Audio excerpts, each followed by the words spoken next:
Здравствуйте! В эфире телеканала «Миллет» программа «Хаберлер. Неделя». Я Иша Шулакова и наши корреспонденты готовы рассказать о самых актуальных событиях за последние 7 дней. Смотрите в этом выпуске. В стране стартовало общероссийское голосование за поправки в Конституцию. Об активности крымчан в историческом событии подробнее в сюжете. В Крыму в честь 75-летия Победы в Великой Отечественной войне прошел парад. Как в Крыму отметили День крымско-татарского флага, где развернули самый большой национальный символ. Долгожданный подарок для мусульман Кировского района. В селе Синицыно завершили строительство мечети. Началось общероссийское голосование за поправки в Конституцию Российской Федерации. Крымчане принимают в нем активное участие. Избирательные участки работают с 8:00 до 20:00. В республике работает 1128 участков. Голосование проходит как в помещении УИК, так и на придомовых и территориях общего пользования. О том, как прошли первые дни голосования, подробнее в нашем сюжете. Одним из первых голосует глава республики Сергей Аксенов. Он заходит в Симферопольский избирательный участок номер 238. Соблюдает все меры безопасности. В маске, надевает перчатки и получает одноразовую ручку. Проголосовав, дает интервью журналистам. По мнению Сергея Аксенова, наиболее важные поправки связаны с мерами социальной поддержки граждан, обеспечит защиту семьи, а также сохранение российских территорий в существующих границах. Я лично считаю, что у страны сегодня один президент, и только он в состоянии сегодня вывести страну на успешный путь развития. Вот это главная, наверное, задача. Там вопросы, связанные с мерами соцподдержки, защитой семьи, то есть религиозные наши моменты. Вопросы, связанные с тем, чтобы не было возможности изменить границы нашей страны. То есть это для крымчан актуальная ситуация. Но, тем не менее, я думаю, все это связано с Владимиром Владимировичем, так или иначе. Есть лидер национальный, и вот сегодня он определяет сегодня стратегию. Мы ему верим, знаем, что вот такой человек, он и Крым никогда не отдаст, но и страна будет двигаться вперед. Так что я думаю, что это главная цель наша.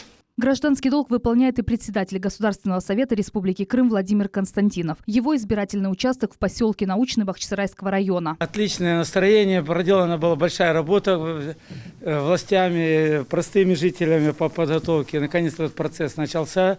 Настроение хорошее, выбираем будущее Крыма, безопасное, процветающее развитие Крыма.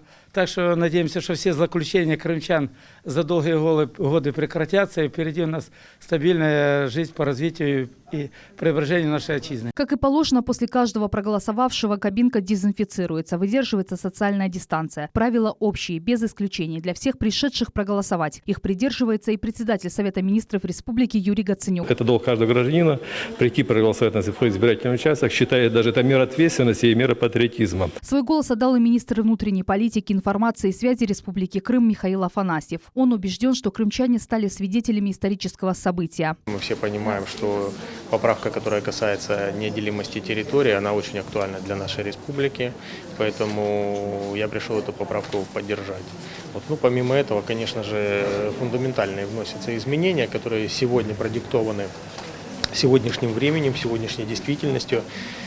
Считаю, что все они должны быть приняты, считаю, что все они должны быть реализованы. На один из избирательных участков Симферополя приехал депутат Госдумы Руслан Бальбек. Он отметил важность сохранения традиционных ценностей и этническую уникальность всех народов России. Поправки в Конституцию принесут благо всей российской нации, всей российской цивилизации. Впервые в основном законе будут отражены нормы, которые касаются и этнокультурного, языкового многообразия, вопросы сохранения традиционных ценностей, воспитания, защиты семьи. Это все то, что позволит нам сформировать личность, которая будет подвержена всем влияниям извне, и тем не менее будет сохранить свою духовность, которая крепко связана с нашими традициями, обычаями и с нашими корнями. Чтобы выразить свою позицию по поправкам в Конституцию, спешат все крымчане. Люди идут на участки целыми семьями. Многие заходят туда сразу после работы. Явка избирателей с каждым днем растет. В числе проголосовавших в первый день были также представители религиозных конфессий. Духовный лидер муфтии Крыма Хаджи Эмир Али Аблаев призвал принять активное участие в избирательном процессе. Он считает, что поправки в основной закон включают в себя важные аспекты. Они будут благом для всех крымчан и россиян в целом.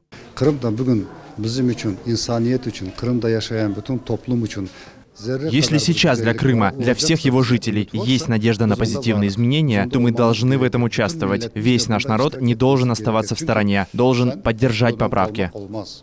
Избиратели с праздничным настроением, с верой и надеждой на перспективное будущее приходят на избирательные участки. Каждый из них уверен, поправки изменят жизнь страны к лучшему. Многие с одобрением восприняли идею принятия поправок. Причем я подчеркиваю, что верующие не одной конфессии, а многих конфессий нашего многонационального Крыма. Потому что впервые в основном законе государства упоминается имя Бога. Председатель Государственного комитета по делам межнациональных отношений Республики Крым Альберт Кангиев отметил, что крымские татары активно участвуют в голосовании. Что люди осознают, насколько важное мероприятие всенародное голосование по поправкам Конституции, что это задел на будущее, что это голосование принесет нам улучшение качества жизни для нас, для наших детей, для наших внуков. В Крыму работает 1128 участков. Голосование проходит как в помещении УИК, так и на придомовых и территориях общего пользования. В этом году за процессом следят еще больше общественных наблюдателей. Все они прошли тест на коронавирус. Напомним, общероссийское голосование продлится до 1 июля включительно. Команда Хаберлер, телеканал Миллет. Сергей Аксенов поздравил крымчан с Днем молодежи. Глава республики на своей странице ВКонтакте отметил, на полуострове действуют государственные программы, направленные на обеспечение молодых людей достойным образованием, на содействие в трудоустройстве, на помощь одаренной молодежи и молодым семьям. Крымской молодежи выпало жить во времена глобальных перемен. Более того, вы сами стали творцами этих преобразований. Молодые люди сыграли важную роль в событиях Крымской весны, проявили истинный патриотизм и гражданскую ответственность. И сегодня вы вносите достойный вклад в строительство нового российского Крыма. Активно участвуете в общественно-политической жизни республики. Реализуете социально значимые и культурно-просветительские проекты. Развиваете волонтерское движение. Сегодня молодежь принимает активное участие в жизни государства. Они отдают голоса за будущее страны. У нас очень много молодежи, допустим, которая в сфере туризма, очень грамотные, очень молодые, перспективные. Дорогу молодым надо дать. В Крыму прошли торжественные парады в честь 75-летия Победы в Великой Отечественной войне. Пандемия коронавируса внесла коррективы в организацию мероприятий. Юбилейные парады прошли в Симферополе, Севастополе и в Керчи. О самых интересных моментах и о людях, прошедших войну, наш следующий сюжет. Парад в Севастополе самый масштабный на полуострове. Здесь задействовано более 1500 человек. 85 единиц боевой исторической техники. Начинает вереницу танк Т-34. Гордость отечественной бронетехники. Запускают ее комплексы ракетной установки «Бастион» и ПЗРК «Панцирь». Небо над городом-героем растекают 26 боевых самолетов. Истребители и вертолеты перед зрителями нога в ногу маршируют парадные расчеты. Сегодня Севастополь во всеоружии, рубежи крепко охраняются, наша армия, наш флот готовы выполнять любые задачи. Боевая мощь российской армии не оставляет равнодушными и зрителей. Севастополь с праздником! Сотня почетных гостей в особых условиях. Для ветеранов созданы меры безопасности. С трибуны не наблюдает за парадом Победы. В Симферополе участвуют свыше 1000 человек и более 70 единиц техники. Со сцены ветеранов поздравляет глава Крыма Сергей Аксенов. Мы помним, каким мужеством, какой самоотверженностью, какой ценой дорогой, ценой скольких миллионов человеческих жизней досталась нам победа. Я лично уверен, что наша страна и дальше будет развиваться под мирным небом благодаря подвигу и мужеству советского народа. 85-летняя Лидия Каханова 15 лет председатель клуба ветеранов войны и труда. Ее отец прошел всю войну. Жила в Сибири, оттуда переехала в Крым, когда вышла замуж. Он был в строительных войсках, и когда я замуж за него вышла, и везде и на БАМе были, и везде строили железную дорогу и мосты. А потом уже в Улан-Удэ, когда перешли, срок у него закончился службы, и мы предложили нам Симферополь. И мы в Симферополь переехали. А вот Кудус Юнусов приехал из Белогорска. Когда враг пришел в Крым, ему было 10 лет, а сейчас ветерану 90. Каждый год посещаю, это очень интересно. А прошлое это забыть нельзя. Мы сегодня мирно 75 лет живем, это большой праздник. Вместе со всеми 75-летие Победы отметили и в Керчи. В городе-герое провели парад и авиашоу в этом году. Всероссийский рекорд. В Крыму прошли 3 парада одновременно. Эльмас Аблакимова, Рамазан Аливапов, Севиля Миметова, Эрвин Миралиев и Руслан Минаев. Телеканал Миллет.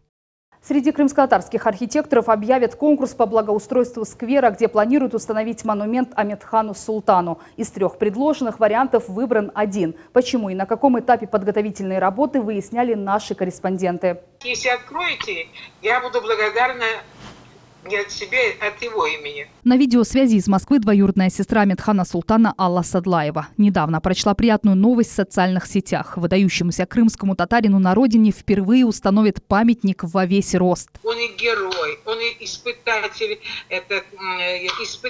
он работал. Это человек 50 лет, достигший всего.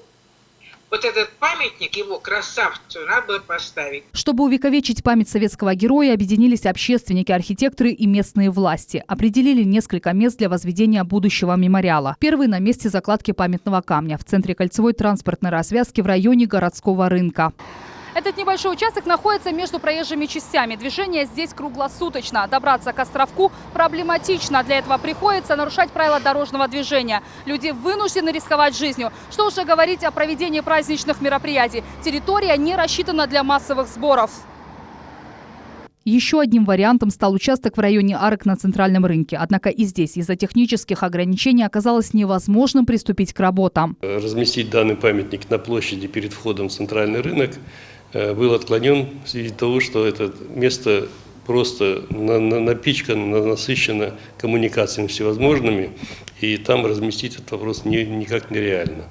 Чтобы люди могли свободно подойти к монументу, его возведут в сквере между переулком Пионерским и проспектом Кирова. Территорию уже полностью очистили от торговых объектов. Это место, где будет установлен памятник. Оно замечательно само по себе. На нем растут замечательные зеленые насаждения. Это прекрасные кедры. Части фасадов прилегающих зданий приведены в надлежащее санитарное состояние. Мы рассчитываем, что это место станет новым культурным субъектом, культурным объектом нашей столицы. На Совете крымских татар при главе республики год назад одобрили проект памятника. Над монументом высотой почти 5 метров уже работает известный скульптор Айдар Алиев. А здесь так ориентирован памятник, что он смотрит полностью на всю площадь. С любой точки площади мы можем видеть его грудь, его медали, его лицо, его, так сказать, возвышенность над горами нашими крымскими. Поэтому я считаю место хорошее. Хорошее еще с точки зрения расположения и коммуникации.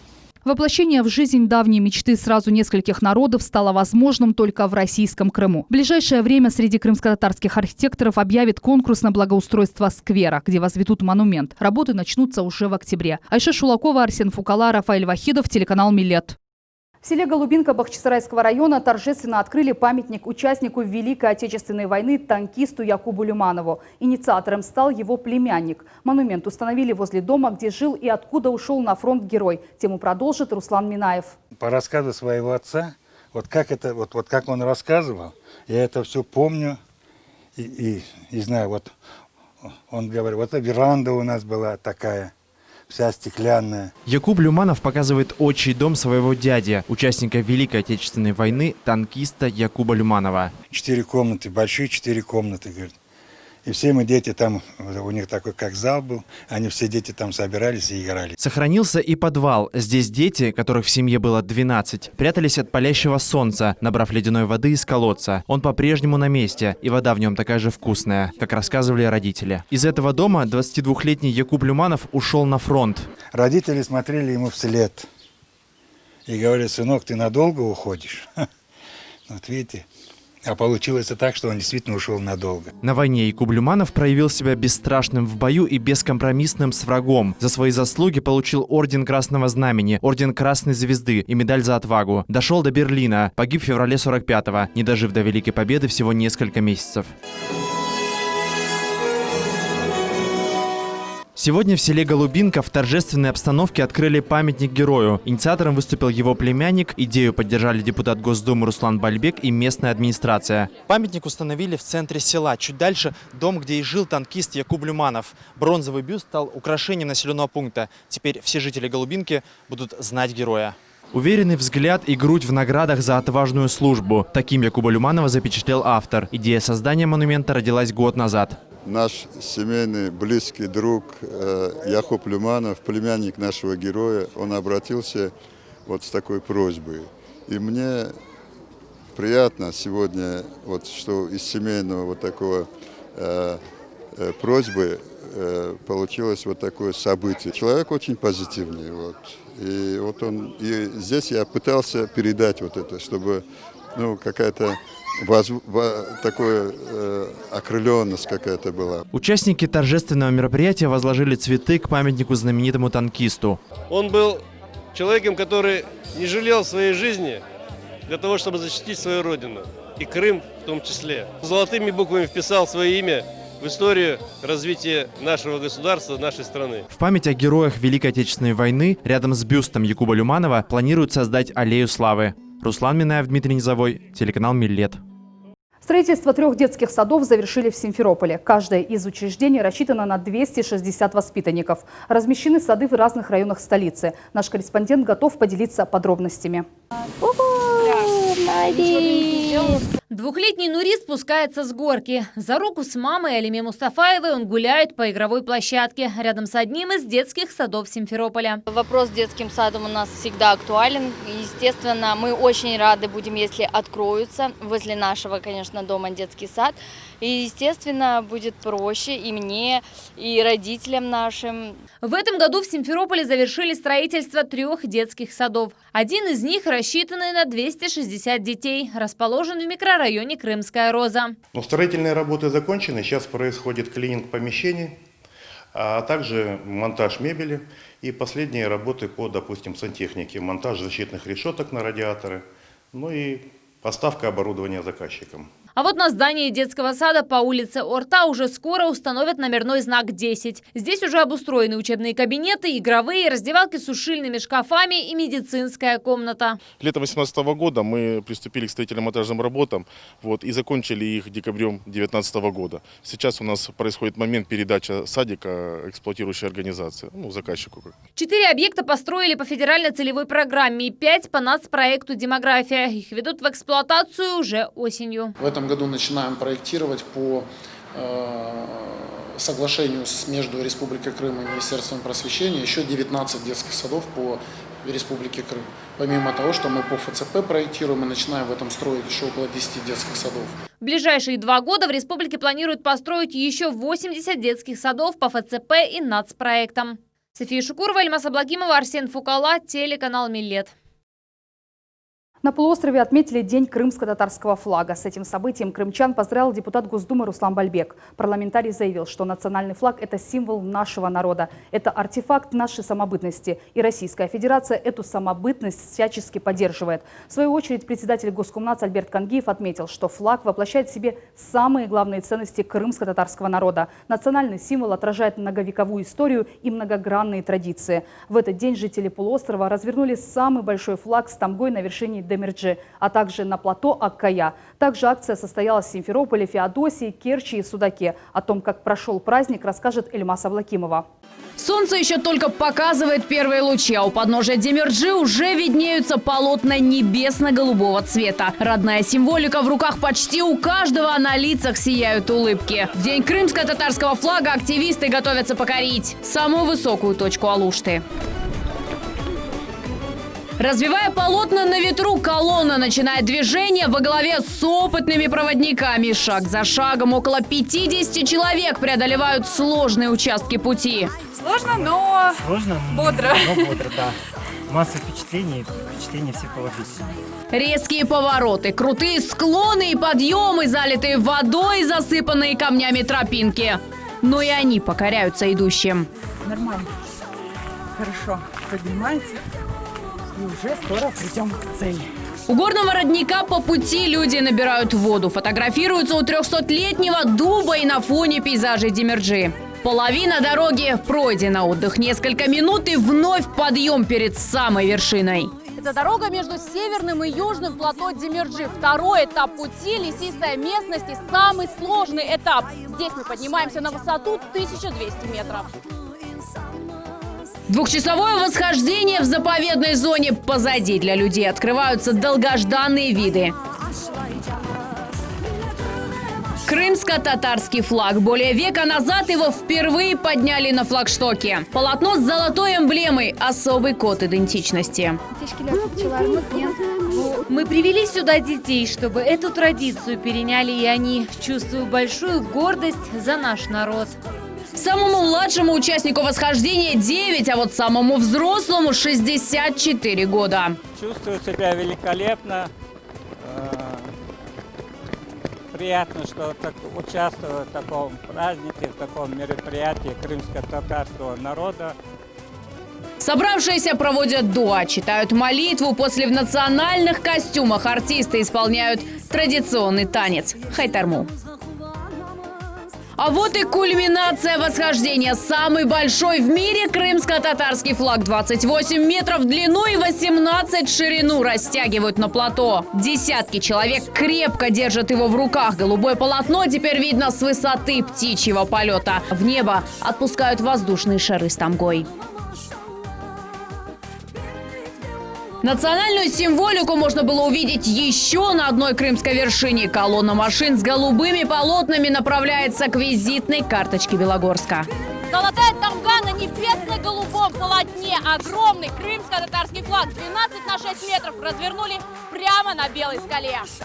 Рядом с ним флаг поменьше. Тут почти 30 человек под руководством имама района проводят дуа. Всему народу нашему крымско-татарскому пожелать самого наилучшего и напомнить еще раз, что этот день флага важен для каждой семьи.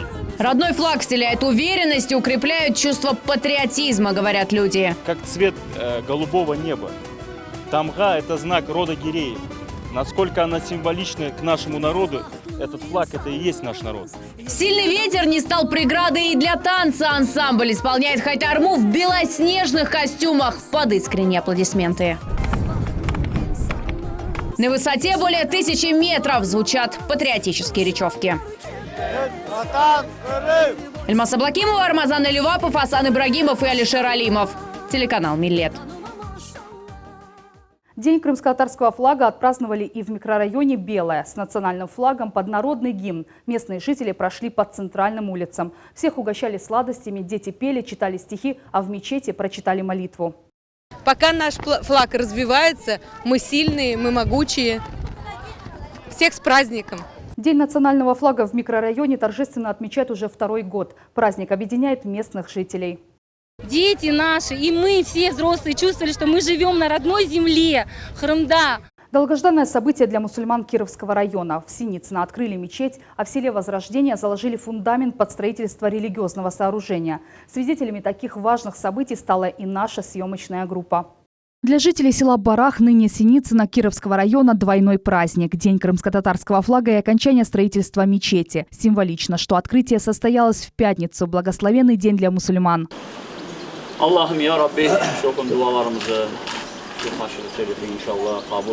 Во дворе мечети людно с самого утра. Собрались почетные гости и мусульмане района. Поздравить единоверцев приехал депутат Госдумы Руслан Бальбек и заместитель муфтия мусульман Крыма и Севастополя Исадуллах Баиров.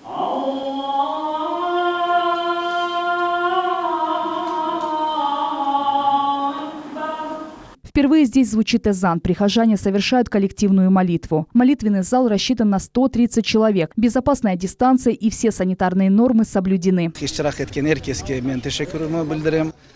От имени муфтията хочу поблагодарить всех, кто принял участие в строительстве. Это делается не в одностороннем порядке. Это совместная работа религиозных деятелей, народа, политиков, администрации. Возведение этой мечети в столь короткие сроки свидетельствует, что система работает. Свою мечеть селяне ждали четверть века, а возвели всего за полгода. Помогли неравнодушные предприниматели, да и сами местные жители не оставались в стороне. От всего синического поселения поздравляю с открытием мечети. Это такой светлый праздник для всех, не только братьев мусульман, но и для всех вероисповеданий. Примечательно, что участок под религиозное сооружение выделили в центре населенного пункта. По поручению главы Крыма Сергея Аксенова в каждом населенном пункте местные администрации предусматривают место под строительство культового сооружения. Выбор места обсуждают с духовными лидерами и местными жителями. Получить это место нам было на самом деле сложно. Спасибо Руслану Бальбеку, он нам помог. После пятничной молитвы накрыли праздничный стол, угощали пловом и национальными сладостями. А это уже село Возрождение. Сегодня здесь приступили к закладке фундамента под мечеть. Участок общей площадью 30 соток. На месте строительства будущей мечети совершили жертвоприношение, прочли молитву. Теперь все правила соблюдены. Мы получили поддержку со стороны муфтията. Они нам помогают и, конечно же, огромная поддержка со стороны нашего народа. Для строительства мечети уже найден меценат. Здание селяне надеются возвести быстро. Религиозное сооружение достраивается также в соседнем селе Бабенково. Такого бума строительства мечети Крым никогда не переживал. Вот с чем я хочу поздравить мусульман Крыма, крымско-татарский народ, потому что мечеть – это дом Всевышнего, который в первую очередь Джумал-Орда, то есть на пятничные молитвы, объединяет всех нас. Мусульмане Крыма уверены, такими темпами эзан будет звучать во всех селах и городах полуострова. Айша Шулакова, Рафаэль Вахидов, телеканал Милет. Это были самые важные, актуальные политические, экономические и социальные новости. Увидимся ровно через неделю. Приятного вечера.